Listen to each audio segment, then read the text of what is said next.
कि जब से हुआ शादीशुदा, 4 बंदे निवेदित करता हूँ कि जब से हुआ शादीशुदा समझो शहादत हो गई। भाई साहब आप ही बैठ जाइए, कोई बढ़िया सा स्थान देख के बैठ जाइए, कोई दिक्कत थोड़ी है। और नहीं भी बैठते तो खड़े खड़े ताली बजा दीजिए, कोई दिक्कत नहीं है। 5 मिनट का खेल है, ज्यादा खून आपका नहीं पीऊंगा क्योंकि अपने अंदर बचा ही नहीं है। कि जब से हुआ शादीशुदा समझो शहादत हो गई, जब से हुआ शादीशुदा समझो शहादत हो गई, गालियां और तालियां दोनों की आदत हो गई। कि जब से हुआ शादीशुदा समझो शहादत हो गई, गालियां और तालियां दोनों की आदत हो गई। मुस्कुराहट बांटना ही मेरा उद्देश्य है, आप खुलकर हंस दिए मेरी इबादत हो गई। जैसे कि मेरा नाम है गुड्डू शादीशुदा, तो आप क्या जानते हैं शादीशुदा है तो पत्नी पीड़ित जरूर होगा। पर मेरी पत्नी में एक बड़ी गजब की क्वालिटी है। यहाँ पे कुछ नारी शक्ति बैठी, मैं उनको नमस्कार करता हूँ, प्रणाम करता हूँ और उनसे कहता हूँ कि मेरी बातों की सारी कथाएं काल्पनिक है, इसका वास्तविक जीवन से कोई संबंध नहीं है। क्योंकि ऐसा है कि मुझे घर भी जाना है। मैं आपकी एक खासियत बताता हूँ, मेरी पत्नी में बड़ी गजब की क्वालिटी है। मुझे मैडम कभी कैलेंडर देखने की जरूरत नहीं पड़ती, उसके हाव भाव से पता चल जाता आज कौन सा त्योहार है। क्योंकि एक दिन सुबह सुबह मेरी पत्नी ने मुझे दूध का गिलास थमाया।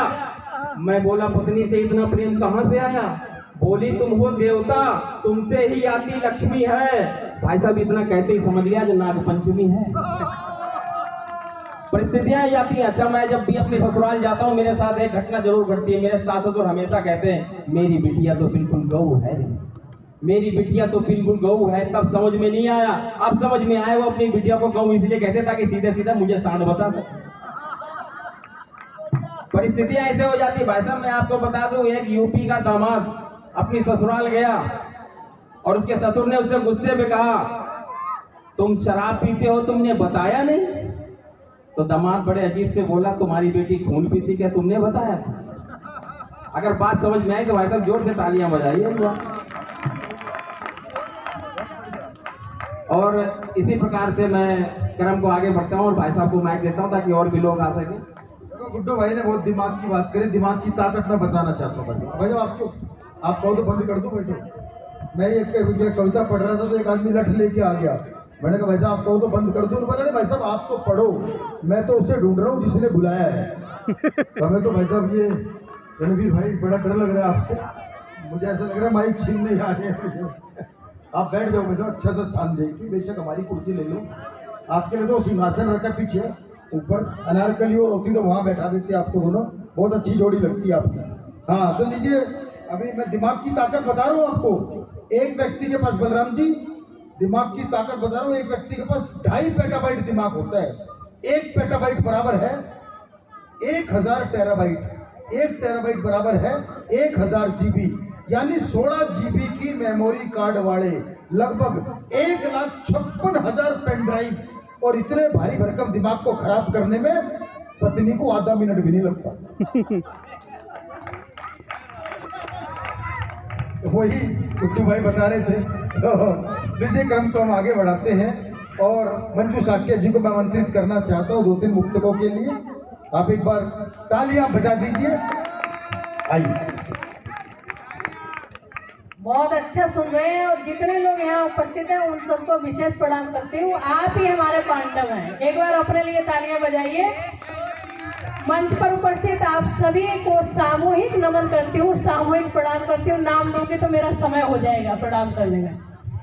4 पंक्तियां प्रभु श्री राम का मंच है, तो मैं चाहती हूँ एक बार जोर से बोलिए जय श्री राम। 4 पंक्तियां सुनिएगा कि अंधेरे को करे रोशन, सुबह को शाम करते हैं। अंधेरों को करे रोशन, सुबह को शाम करते हैं। वो सबकी कामना पूरी सदा विराम करते हैं। और अगर तू सोचता है, अगर तू सोचता है अपने दम पे कर रहा सब तू, तो इतना जान ले सब कुछ मेरे प्रभु राम करते हैं। जान ले सब कुछ। और बहुत गुड्डू शादीशुदा अपने शादी की बात कर रहे थे, पत्नी की बात कर रहे थे। रसिक जी भी कह रहे पत्नी ऐसी होती है दिमाग को खा जाती है। मैं बताती हूँ कि पत्नी चाहती क्या और मिलता क्या है। यहाँ जो बहनें बैठी हैं वो मेरी पंक्तियों को बहुत अच्छे से समझेंगे। सुनिएगा कि सब सोचते हैं कि शादी से पहले कि हमको बड़ा राजकुमार मिलेगा, लेकिन हकीकत में इधर देखिए के राजा सारी और विनोद पाल, 2 लोगों को देखिएगा, मेरी पंक्तियां आप तक पहुंचेंगी। सुनिएगा कि लटकता पेट कद्दू सा तो फूले गाल बाल मिलते हैं। लटकता पेट कद्दू सा तो फूले गाल मिलते हैं, बरस भर बाद ही सर से उड़े सब बाल मिलते वाह जी वाह। बहुत बढ़िया, अभी तुम्हारी हुई नहीं इसलिए है। कि लटकता पेट कद्दू सा तो फूले गाल मिलते हैं, बरस भर बाद ही सर से उड़े सब बाल मिलते हैं। और लड़कियां ख्वाब में बेशक रखें सलमान शाहरुख पर, हकीकत में तो सबको सिर्फ जेठालाल मिलते हैं। वाह जी वाह। क्या बात है ना? जेठालाल के नाम पे नाचा, वाह भाई वाह, गजब गजब।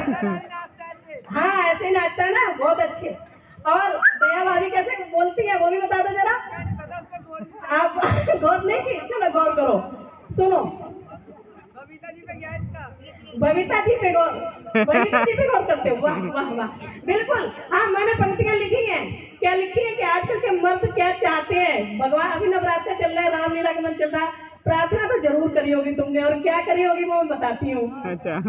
कि प्रेमिका मुझको हूर सी देना, मांगी ना। हाँ, प्रेमिका मुझको हूर सी देना, भले पत्नी बेनूर सी देना। और मांगते हैं अब ये मर्द ईश्वर से, मांगते हैं ये मर्द ईश्वर से, जिंदगी तो थरूर सी देना, जिंदगी तो थरूर। वाह, सच में मांगते हैं, मांगते हैं। हाँ बिल्कुल, हो गया। मेरे लिए आदेश आ गया, हो गया। मैं 4 पंक्तियां और पढ़ना चाहती हूँ सिर्फ। 4 पंक्तियों का मंच से आदेश आया है, अब हास्य की नहीं, सिर्फ 4 पंक्तियां तुम्हारी मोहब्बत के लिए पढ़ती हूँ। जो यहाँ 4-5 बच्चे बैठे हैं सुनिएगा कि अब हमारी गुफ्तगू है हर तरफ, अब हमारी गुफ्तगू है हर तरफ, और चाहतों की यार जो है हर तरफ। ना मेरा कुछ भी रहा मुझ में, सुनो, ना मेरा कुछ भी रहा मुझ में सनम, मैं कहा अब तू ही तू है हर तरफ, मैं कहा अब तू ही तू है हर तरफ। बहुत बहुत धन्यवाद आप। मैं कहा अब तू ही तू है हर तरफ। मैं भी 4 पंक्तियां पढ़ देता हूँ कि दिल की बाजी हार गया हूँ एक नटखट चंचल से मैं, दिल की बाजी हार गया हूँ एक नटखट चंचल से मैं, कातिल मस्त अदाएं देखी हुआ दीवाना कल से मैं। और भोले से मुस्काकर उसने जब से लव यू कहा मुझे, भोले से मुस्काकर उसने जब से लव यू कहा मुझे, सींच रहा दिल का गुलदस्ता प्यार के गंगा जल से मैं, सींच रहा दिल का गुलदस्ता प्यार के गंगा जल से मैं। और क्रम को मैं आगे बढ़ाता हूँ। भाई रवि सरोवर जी से मैंने पूछा कि संस्कृत में पत्नी को क्या कहते हैं, पत्नी को संस्कृत में क्या कहते हैं। रवि भाई बोले संस्कृत में तो छोड़ो, किसी भी भाषा में पत्नी को कुछ नहीं कह सकते, जान है तो जहान है, भाषाएं तो ऊपरी ज्ञान है। तो इनके लिए जोरदार तालियां। भाई रवि सरोवर जी आए, स्वागत।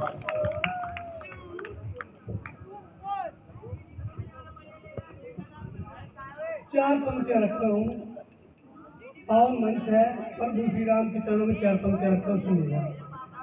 छोड़ के अपने नहीं देखो गहरी जाते हैं, छोड़ के अपने नहीं देखो गहरी जाते हैं। बहुत अच्छे। मंदिर की सीढ़ियों पे जब भी पैर जाते हैं, तुम भी यकीन तो करो आहिला और सबरी सा, तुम भी यकीन तो करो आहिला और सबरी सा, राम के नाम से पत्थर भी तैर जाते हैं, राम के नाम से पत्थर भी तैर जाते हैं।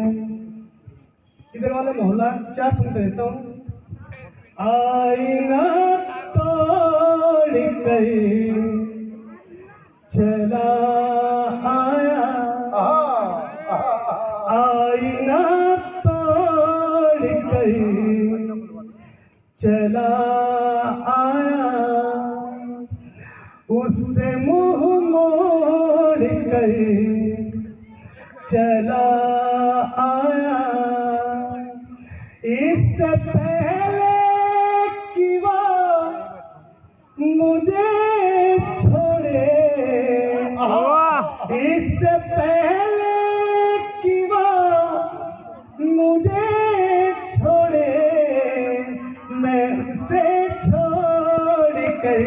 चला,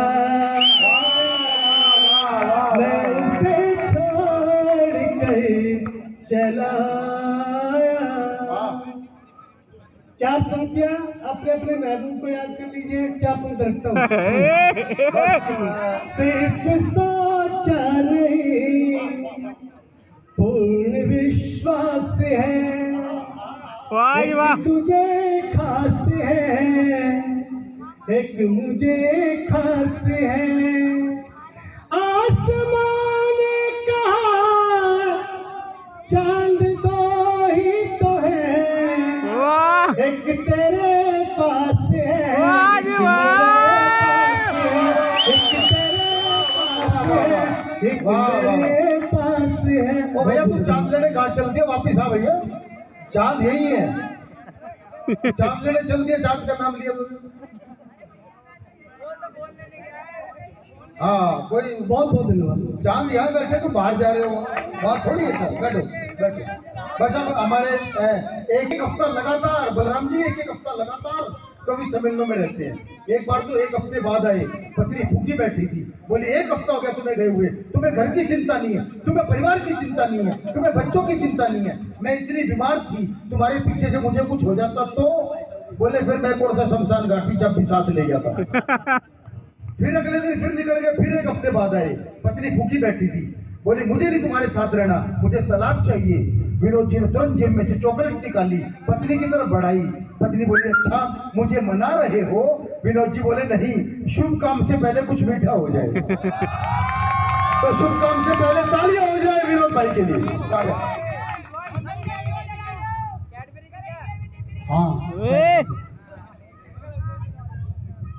मैं आदरणीय बलराम गुप्ता जी की उपस्थिति, सतपाल जी की उपस्थिति और भाई रणधीर जी की उपस्थिति और भी जो गणमान्य और उस व्यक्ति की उपस्थिति जिसने बाकी सारे कवियों के मन में आस जगाई कि उनके पास भी माला है।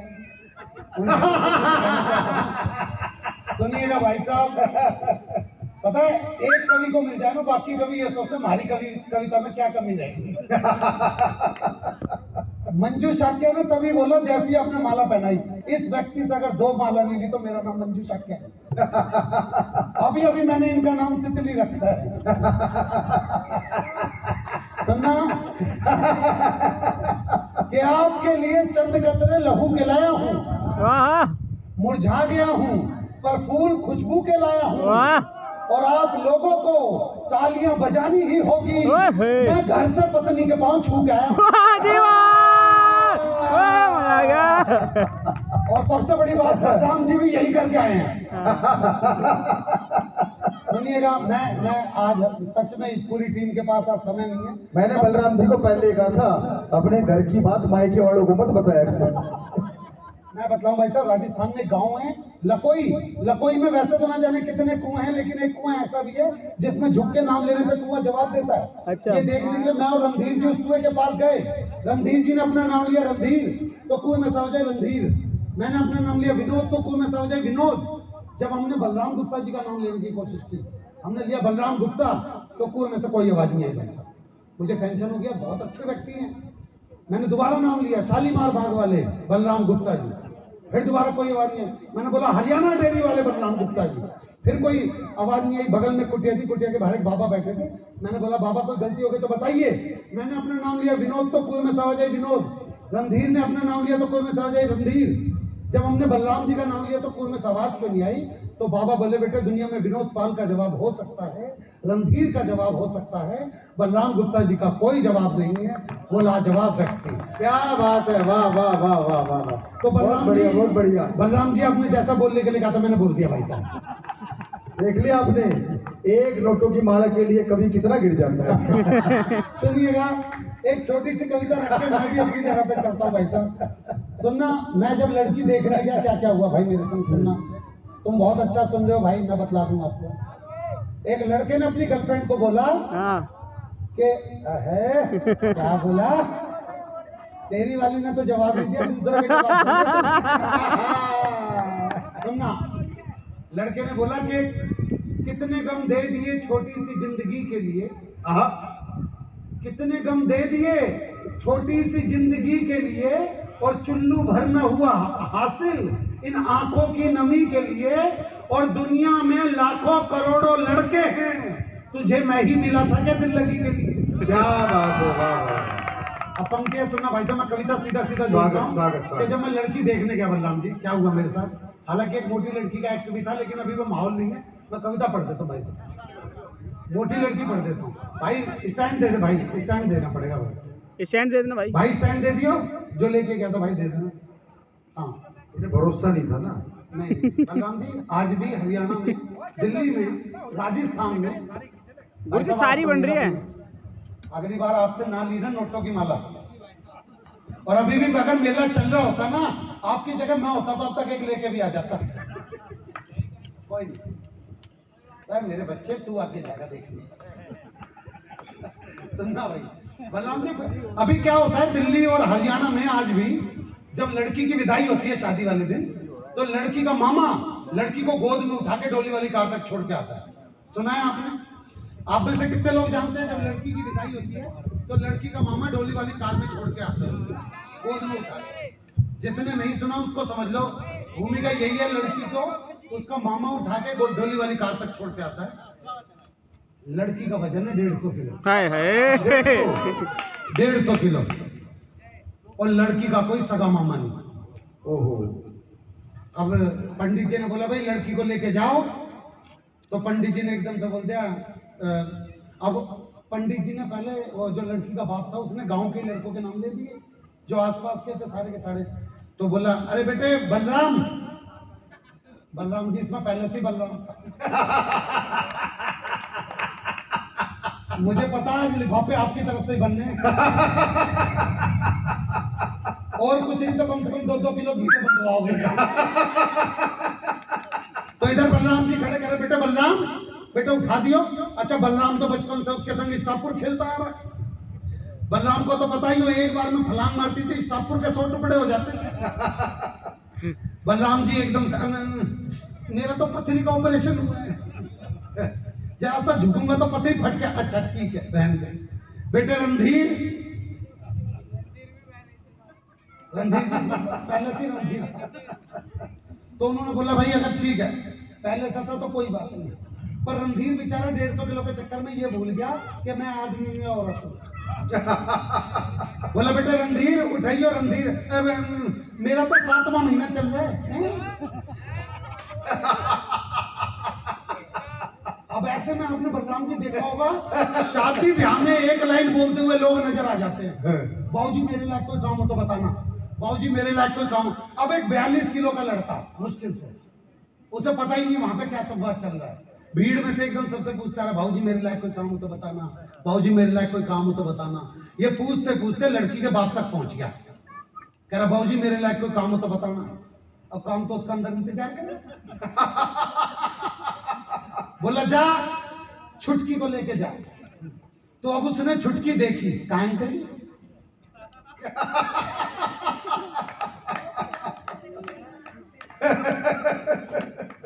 अब लड़की देखने के बाद क्या करना है अंकल जी?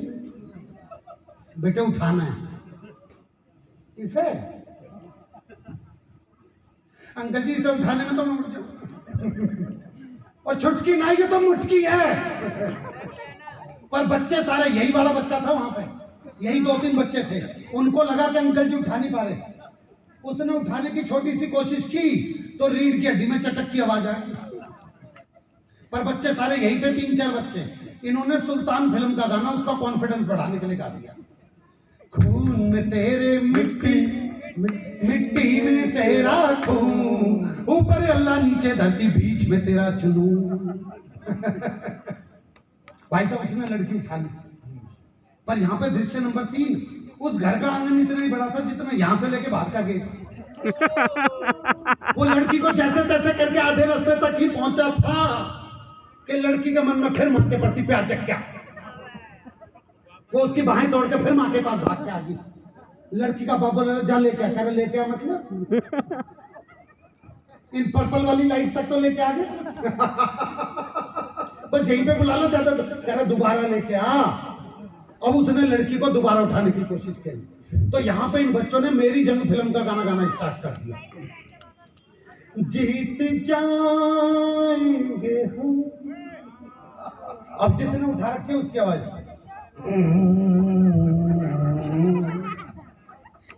जीत जाएंगे हम तू अगर संग है।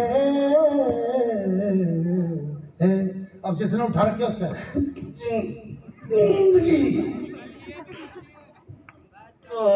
और कदम मैं तब तक नहीं, मैं लड़की उतार दूंगा, नहीं तो ताली बजा दो प्लीज। लड़की को बात रिश्तेदार नहीं बेटा बेटा बेटा बहुत बढ़िया काम करो, आगे बढ़ा। तो उस लड़की की बड़ी बहन जो कि 175 किलो की थी, उसने अपना 25 किलो का हाथ उसी कंधे पे रख दिया जिसमें पहले से 150 किलो पड़ा था, और उसे बोलिए देख, ससुर को पिता की तरह देखियो, सास को माँ की तरह देखियो, देवर को भाई की तरह देखियो, और नंद को बोला तू लिख के दे दे, मैं काटी में दे दूंगा। वो आगे बढ़ा तो लड़की का बाप बगल में खड़ा करा को, मेरी फूल सी बच्ची। अच्छा, फूल सुन के तो बलराम जी उसका खुद का खून सूख गया। कह कौन सी बच्ची? कह फूल सी। कह साले तेरे इस फूल ने ना शमशान घाट में मेरे फूल चुनने वाले काम कर के खिला दो लाड़ लाड़ में। थोड़ा सा आगे बढ़ा तो जैसे थोड़ा सा बढ़े, जिसने उठा रखी थी बलराम जी, उसकी पत्नी और उसका लड़का बगल में खड़े, और पत्नी कह रही आज ना बचे। ऐसे में उसकी नजर चलेगी अपनी पत्नी की तरफ। बोला कौशल्या रोवे क्यों है? तो कौशल्या बोली एक तो ये लोग ताली नहीं बजा रहे करा, और दूसरी बात क्या है? कह रहे दूसरी बात ये है, या तो आज ये विदा हो गई या फिर मैं विधवा जो अंदर होना के है यहाँ पे। ऐसे में भी उसका दिमाग देखना बलराम जी। बोला अगर मुझे कुछ हो जाए तो अपने छोरे को बलराम जी से मिलवा दियो, हरियाणा डेयरी में कहीं ना कहीं तो लौंडे को लगा। आगे बढ़ा आगे बढ़ा तो लड़की की बुआ आ गई। लड़की की बुआ उसके पैरों को पकड़ के जमीन पे लेट के बोली, मैं अपनी बेटी को ना ले जाने दूं, मैं यहीं मर जाऊंगी। मैं अपनी बेटी को ना ले जाने दूं, मैं यहीं। बोला देखियो हाथ से छूट रही है, उस छूट के तुझ पे गिर गई ना, सचमुच की मर जाएगी। बुआ साइड में खड़ी होगी।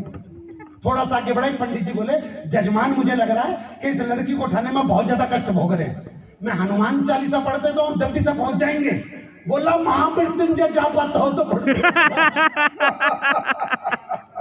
अब वो बिल्कुल गेट तक पहुंच गया। उसे डोली वाली कार भी दिखाई दे रही थी, उसकी आंखों में चमक वो बढ़ता चला जा रहा था। इतने में उस पूरे रोड के बीच में छोटी सी नाली आ गई। अब उसको लगे इस लड़की को लेकर कैसे पांव उठाकर, तो वहां पे यही बच्चे दोबारा से खड़े थे, चांदनी चौक टू चाइना का गाना गाने लगे। अब मौका है कुछ खास, दिखा जलवा, दिखा जलवा, मंजिल खुद आई पास, दिखा जलवा, दिखा जलवा, टूटे तारों को चमक लहर दे, आज फटे चकले। अब बिल्कुल गेट तक पहुंच गया। जैसे गेट पे पहुंचे उसे डोली वाली कार दिखाई दे रही है। उसको लगा अब लड़की को जाकर बैठा दूं, जिन्हें फिर पीछे से किसी ने आवाज लगाई, अरे भाई लड़की की दादी कुछ कहना चाह रही है। मैं जानता हूं आपको अफसोस हो रहा है कि इस लड़के के लिए एक माला लेके आनी चाहिए पर डोंट वरी, आप कैश भी दे सकते हैं, कोई दिक्कत नहीं। सुनना, अब पीछे तो फिर किसी को आवाज लगा दी, अरे भाई लड़की की दादी कुछ कहना चाह रही है। क्या सालों मेरी सुपारी उपारी ले रखी है। अब लड़की की दादी पहले आई पीछे से, अब लड़की की दादी वही 1945 में पैदा हुई बलराम जी। अब वो बोले कर भैया क्या कह रही है, अरे क्या कह रही है, कर भैया बुजुर्ग हो रहता है, सांस फूल रही है। कह सालों किसी की सांस उखड़ भी तो रही है। अब दादी ने रोना स्टार्ट किया। हो अच्छा, पहले की दादी एक लाइन बोल के लड़की विदा कर देती थी, हो मेरी चिड़िया उड़ गई रे, ओ मेरी बोला किसी के तोते भी तो उड़ा रही है। वो किसी तरीके से डोली वाली कार तक पहुंचा, कर जल्दी से दरवाजा खोल, क्या यो गाड़ी नहीं है 10 गाड़ी छोड़ के।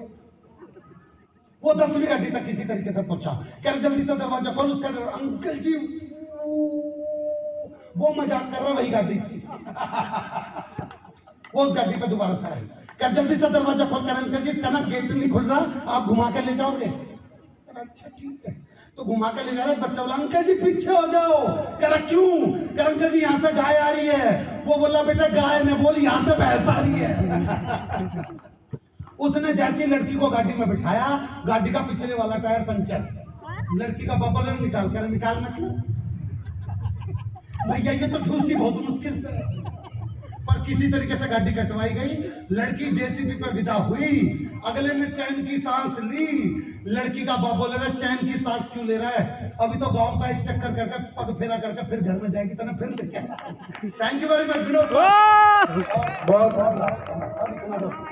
और अब तक जो हम सारे कवियों को एक धुन में एक धागे में पिरोते जा रहे थे, अब उस व्यक्ति को मैं आवाज देना चाहता हूँ। वो व्यक्ति जिसने ना जाने कितने कवियों को मौका दिया, मैं उनका पहला चेला होता हूँ और इस मंच पर ज्यादातर उनके ही चेले आए हुए हैं। हालांकि अब वो कुछ चेलियां भी हैं इनकी, और जब से चेलियां आई हैं चेलों पे ध्यान नहीं दे रहे भाई साहब।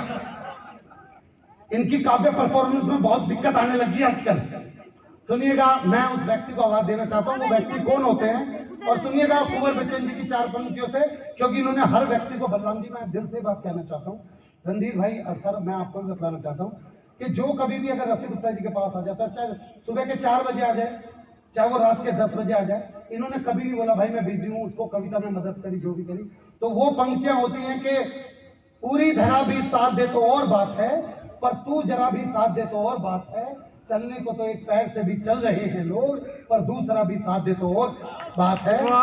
आदरणीय श्री रसिक गुप्ता जी आपके बीच में आपकी जोरदार तालियों दें।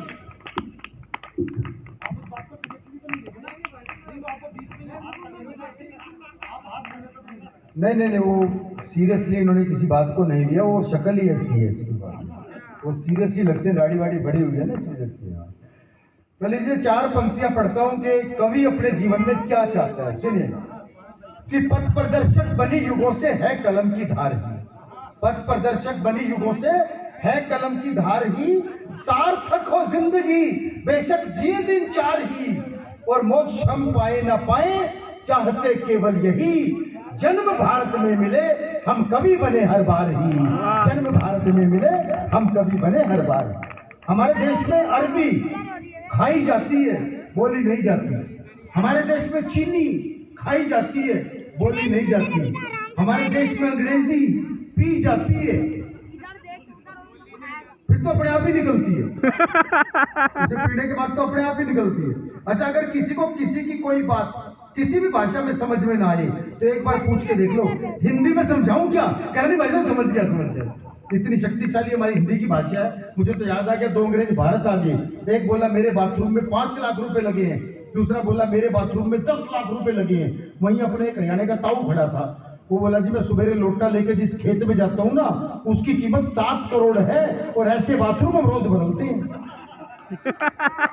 तब कहीं 2 पंक्तियां मैंने लिखी बलराम जी कि हमारे एक विदेशी मित्र बोले तुम्हारे यहाँ गंदगी ही गंदगी पड़ती है दिखाई, 3 मिनट में खत्म कर देंगे, बस 3 मिनट में।